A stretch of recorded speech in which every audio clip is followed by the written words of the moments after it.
Hello আমার ছাত্রছাত্রীরা, তোমরা সুন্দরভাবে দেখো।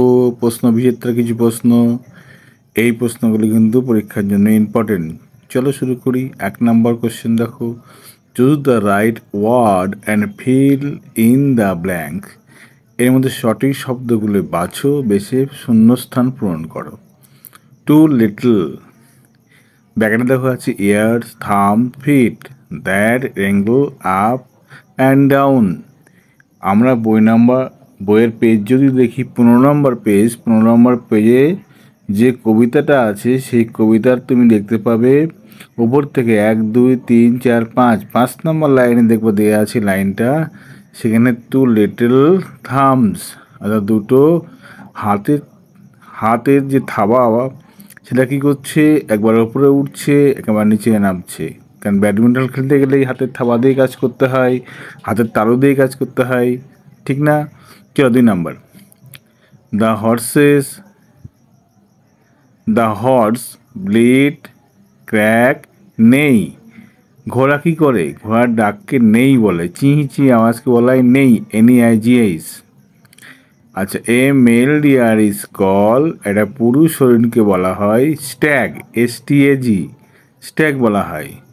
The baby of A zebra is call, অর্থাৎ একটা জেব্রার বাচ্চাকে কি বলা হয় বলো তো? ফল, FOAL, ফল বলা হয়। আচ্ছা, 2 নম্বর দেখো, write T for the true, সত্যের জন্য টি লেখো, and F for the false, মিথ্যার জন্য তুমি লিখবা F। In the given boxes, এই বক্সে তোমার লিখতে হবে। The hot summer could not make the camel weak, বলছে গরমকাল উটকে কখনো দুর্বল করে দেয় না, একদম ঠিক।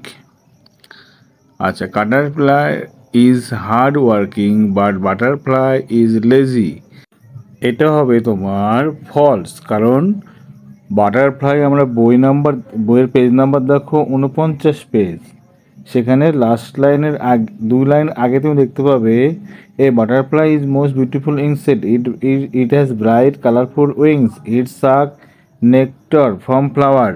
সে ব্যস্ত বলেই কিন্তু সে ফুলের মধ্যে সংগ্রহ করে, তাই না? এ ফুল থেকে ও ফুল, তো লেজি হলো কোথায়? তাহলে এটা হবে ফলস, ঠিক আছে, এটা হবে ফলস। 3 নম্বর, রাইট দ্য অপোজিট ওয়ার্ড দেখো, টল যদি লম্বা হয় তাহলে বেটে কী হবে? শর্ট, SHORT, শর্ট মানে বেটে। ফ্যাট মানে যদি মোটা হয় তাহলে রোয়া কী হবে? Thin, THIN।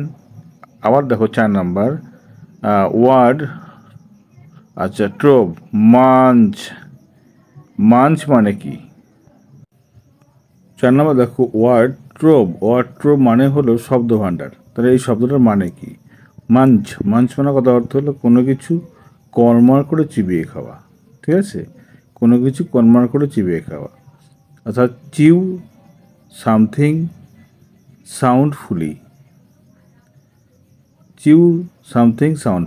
এইভাবে তুমি করতে পারো। ওকে, চলো পরেরটা করি আমরা। কোয়েশ্চেন নম্বর 5 দেখো, rearrange the word to form a meaningful sentence, শব্দগুলো সাজিয়ে অর্থপূর্ণ একটা বাক্য তৈরি করো। দেখো কি বলেছে, can not, their, get, pets, food, on.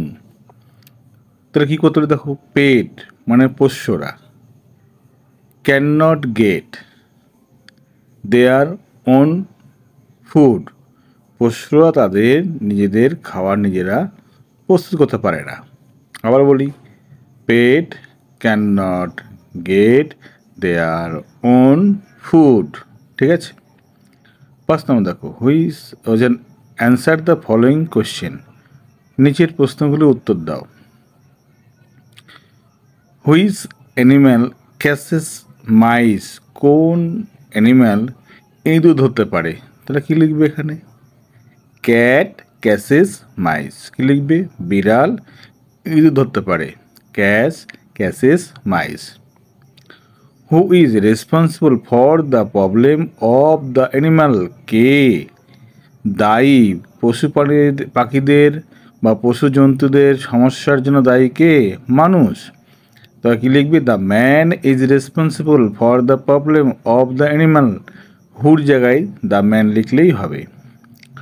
Where is the polar bear from? Polar bear কোথা থেকে আসে বা কোথায় দেখা যায়?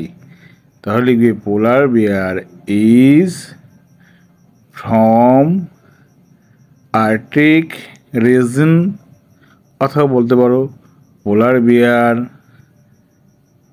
Is found in cold regions, তাহলেও হবে উত্তরটা। Name two days of the week starting with the letter টি।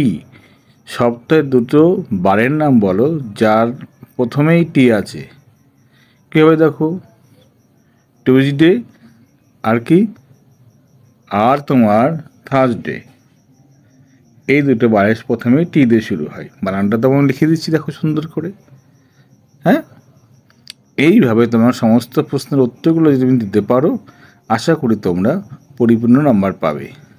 ওকে, ভিডিওটি কেমন লাগলো অবশ্যই বলবে।